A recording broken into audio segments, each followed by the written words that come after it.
Howdy.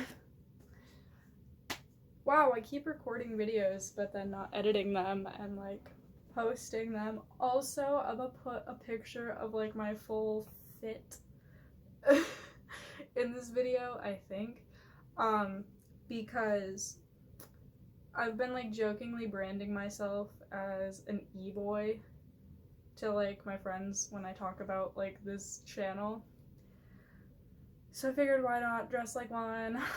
Got the turtleneck, we got the poofy shirt, we got the necklaces. This is actually a replica of the One Ring from Lord of the Rings. That's fun. Anyway, why are we here today? Because I'm going to be talking about everything that I read in 2019 so far as of October 25th, 2019.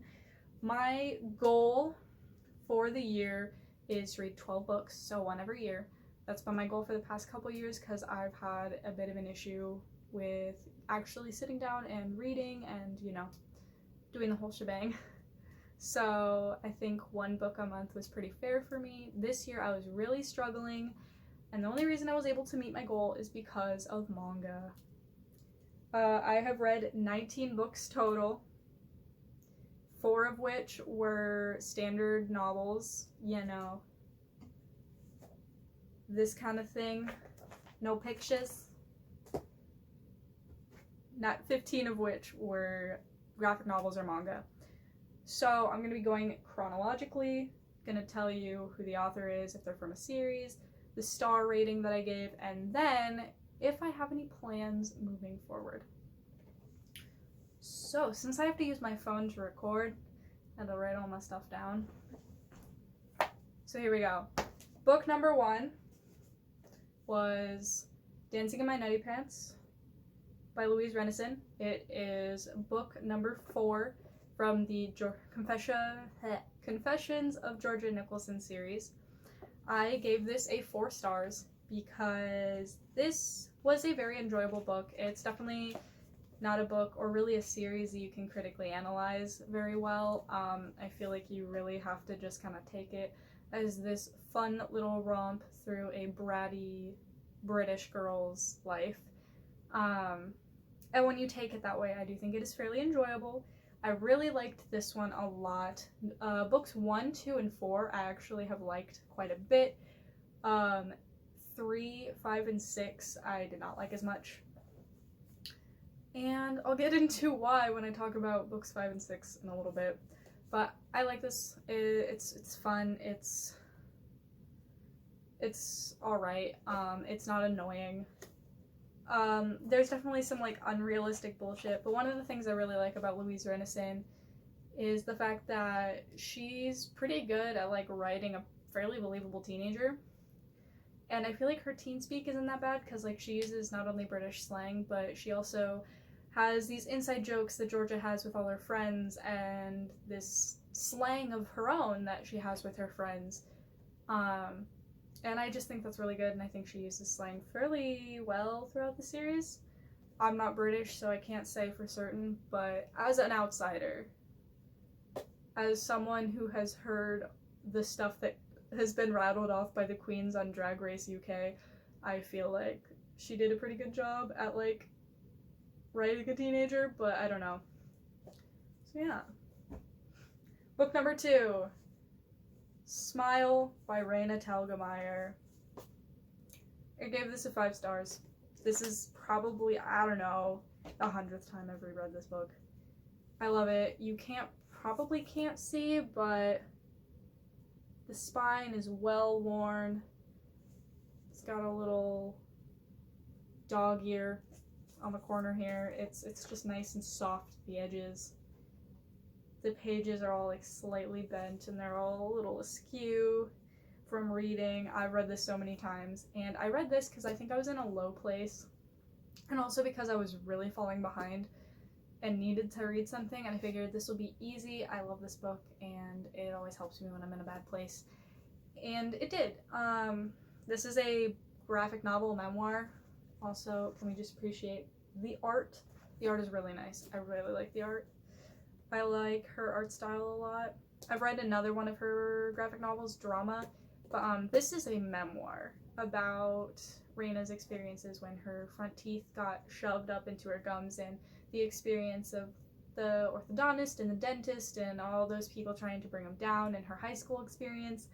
And I think it's just a really good capturing of what it's like to be in 7th grade through sophomore year, even if this was during like the 90s, a time that I did not grow up in. I think she still was able to capture that certain feeling of what it's like to go through that period, and what it's like to, you know, maybe not know who your friends are when you get into high school, because things have changed since middle school. So I recommend this all the way. There's a sequel called Sisters that I believe is a memoir. I think it's a sequel. I'm fairly certain, because it's got this like little smiley face on it with her sister's like signature expression on another one. And I want to read that one at some point. Hopefully I'll get around to it next year, or maybe even this year if I can find a copy of it at my library. But yeah, 5 stars, recommend it. I've read it so many times. I bought this at the book fair when I was in elementary school, so I still have it and I still read it to this day, so that should tell you how much I like it. I'm talking really fast, aren't I? It's because I rehearsed. Book number 3.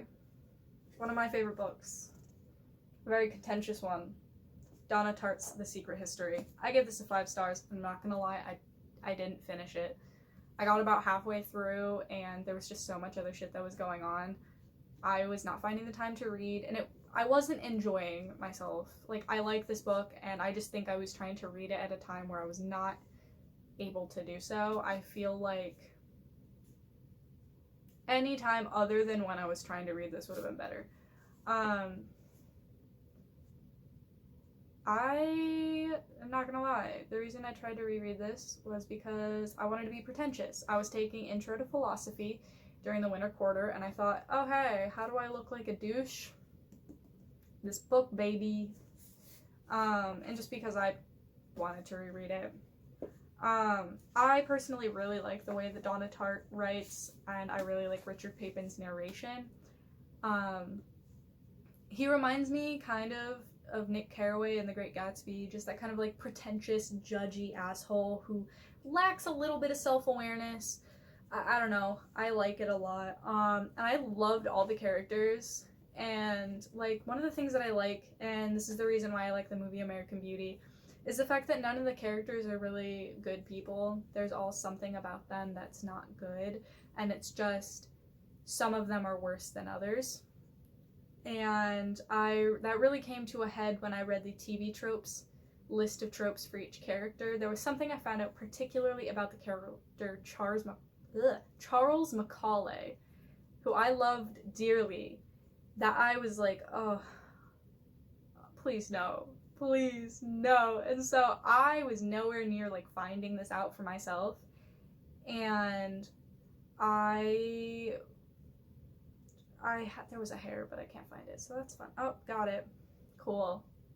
But I remember I was like anxiously awaiting when he was gonna turn into that person, and when I was gonna like see it for myself and get confirmation, and I was like really afraid. And then when it finally happened, I was in so much denial, and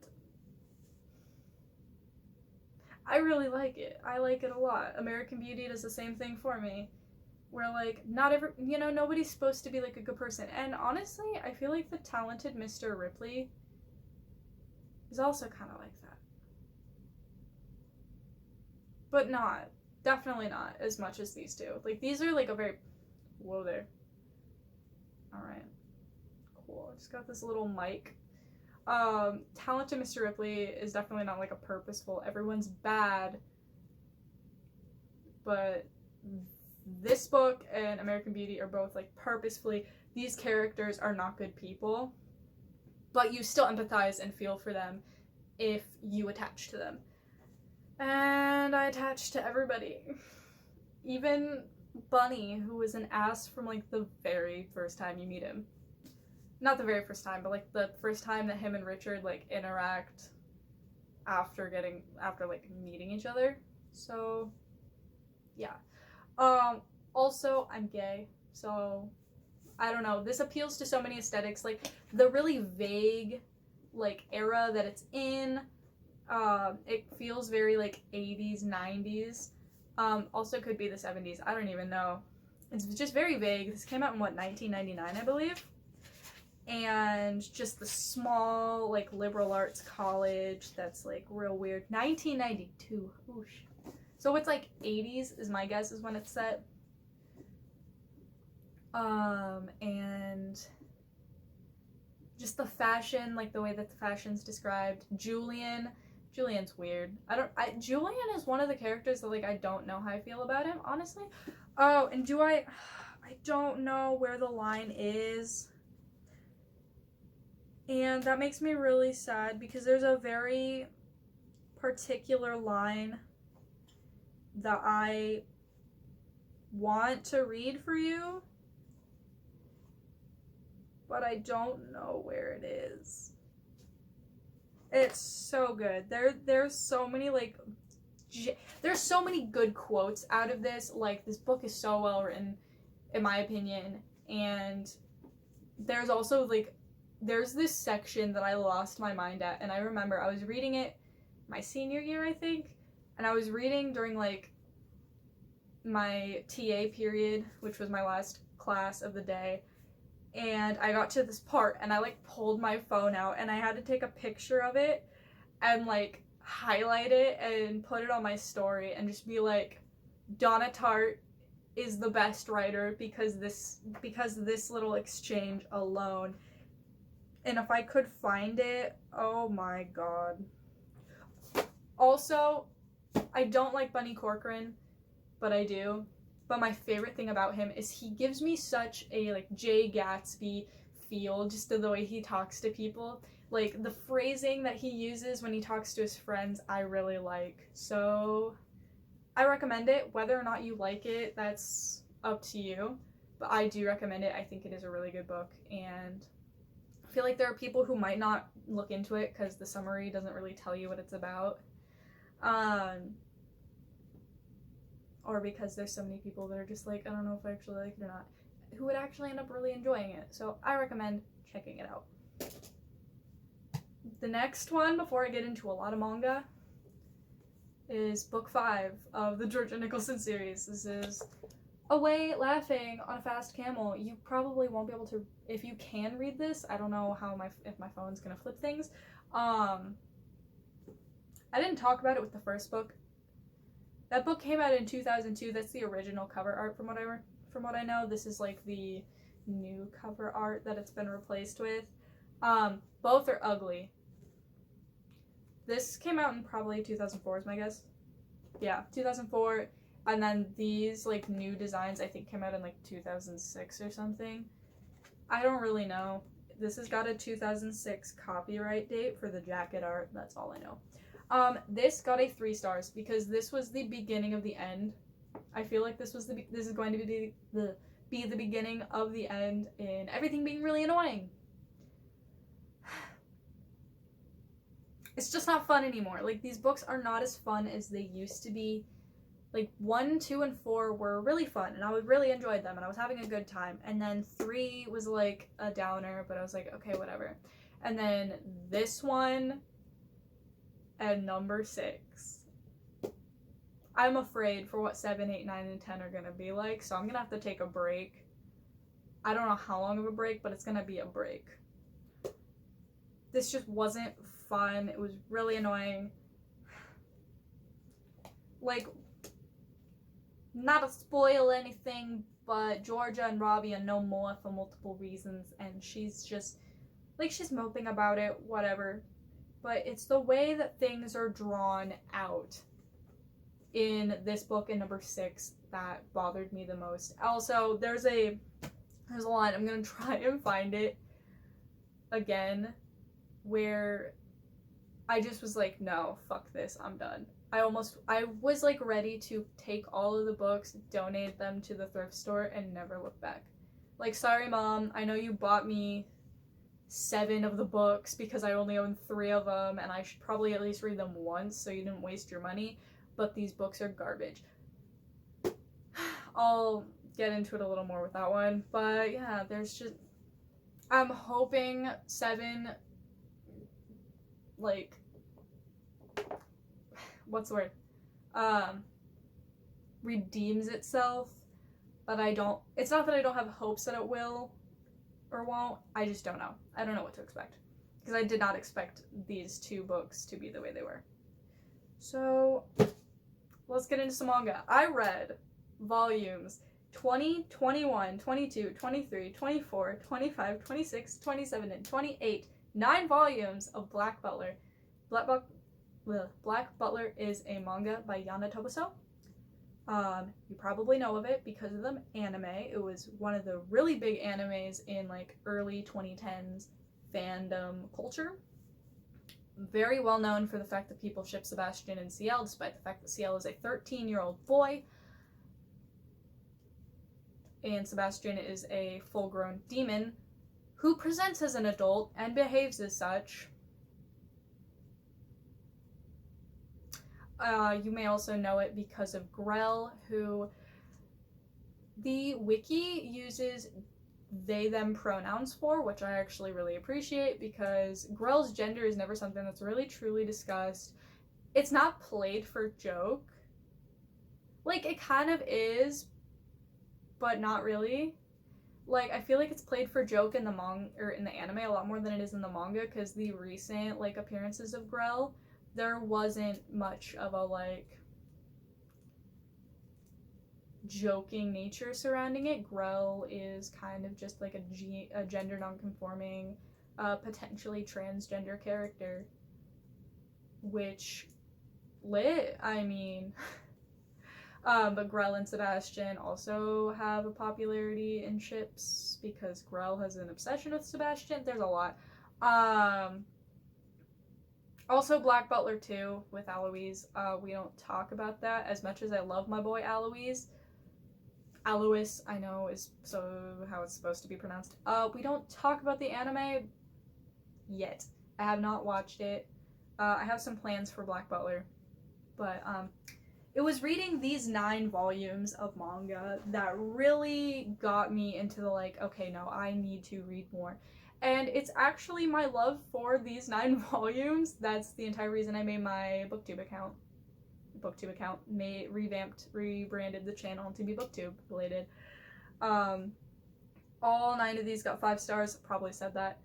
And then I read 20 through 26 like physical copies, and then I had to read 27 and 28 on a manga reader, which I don't know if has like the official translation, probably doesn't. I try to avoid using manga readers largely just because the one app that I used is no longer around and it's very sad for me.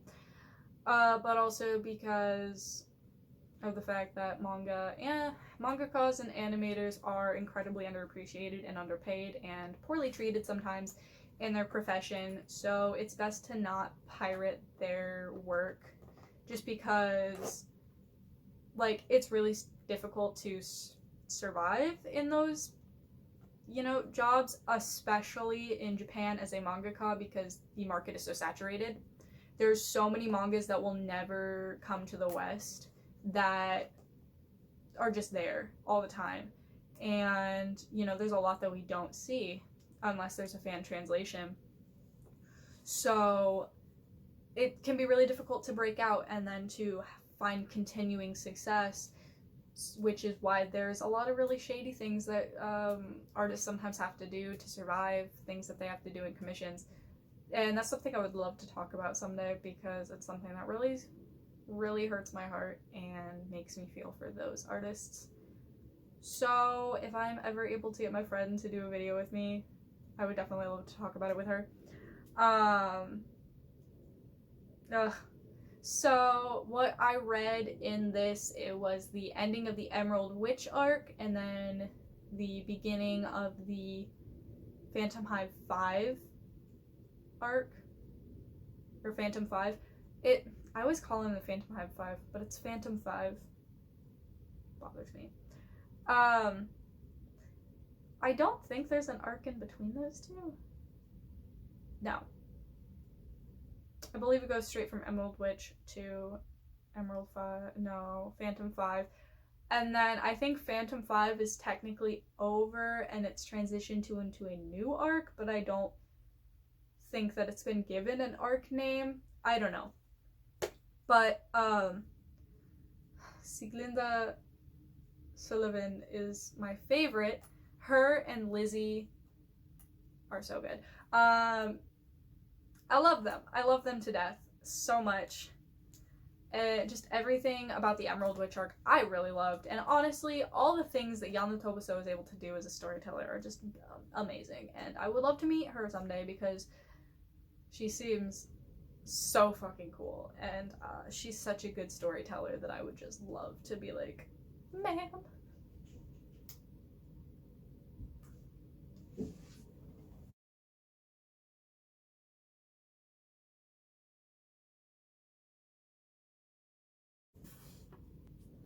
Alright, I know I'm in real close, but someone just came home, so I gotta do this. I'm not done, so that's fun. It ain't even 2 o'clock, this is bullshit. Also, my lipstick is really nice. Anyway.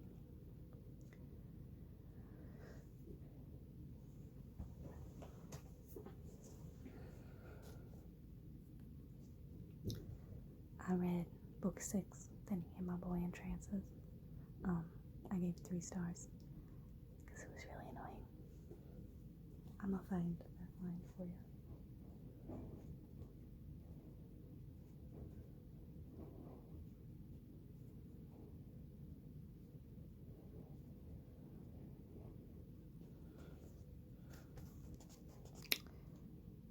Then he tipped his hat back and said, "Honey, I bet you are a real good kisser."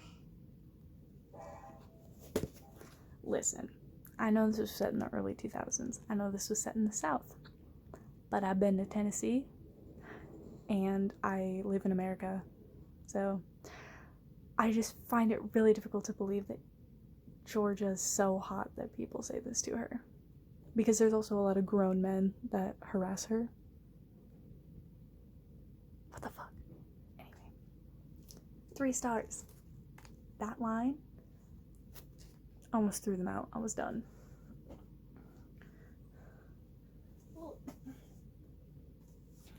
Next, I got my one adult fiction. It's Grave Secrets by Kathy Reichs. I gave it a 4 stars. I actually don't mind Kathy Reichs. A lot of people don't like her, which I understand why people don't. She definitely does detail too much sometimes, but I like her a lot. I like that about her, actually. She's a forensic anthropologist in real life, and she wrote the Temperance Brennan series, which inspired the TV show Bones. So maybe you'll like it if you like Bones. She definitely goes a lot in detail about like the forensics aspects because she knows so much about it. So yeah, there were some issues I had, but oh no, it's pretty decent. I actually kind of cheated to finish it as quickly as I did. I read 150 pages on my own. And then decided to download the Libby app, which is connected to OneDrive, and use the audiobook from my library to finish it. And so I got it done in 4 days. That's fun. Anyway, oh, my legs hurt. We got 4 left, fam. And there are these lovelies. It's Nightschool, the Weirn books by Svetlana Chmakova. There's 4 volumes. I'm going to do a dedicated video for these, actually. I'm technically not done, but I'm rereading them for like the 3rd or 4th time, so it's not a problem. I'm gonna have them done by like the end of the day today, so I don't count it as like a lie. I have some theories about this. I'm gonna talk about it more in detail, but I like the art a lot. Let me get that full color page in here. Where is it? There's a full color page in this one. Found it. Like the coloring is so nice. And I am really invested in the world that these are set in, actually, and I really like the characters and I like the plot and everything. There's a lot of problems with it when I like really think about it, but I like it. It's fun, it's funky, it's fresh. So I'll talk about it more in the dedicated video that I record sometime next week after the weekend when I'm home alone, unless I'm home alone sometime this weekend. But I give them all 5 stars. I'm gonna give them all 5 stars because I do really enjoy them and they just have a special place in my heart. And also because some of the things I'll talk about in the dedicated video as to like why I don't mind the problems that they have. So yeah, that's all the books I read in 2019 so far. I have 2 books that I'm planning on getting done by the end of the year for certain. I'm not going to say what they are because I'm going to do a video of like what books I want to finish by the end of the year. And then I'm kind of making a list of other books that I want to read by the end of the year. So that's fun. I hope I was in any way enjoyable. I hope my e-boy look was good. Appreciate my lipstick because I really like this actually. This is the first time I've worn this for more than like a swatch. This is an Urban Decay Vice Liquid Lip that I got at TJ Maxx. Feels real nice, so I like it a lot. Also, I need to switch out my septum for my darker one. Anyway, hope I was enjoyable for y'all, and I hope y'all have a good day. Bye-bye.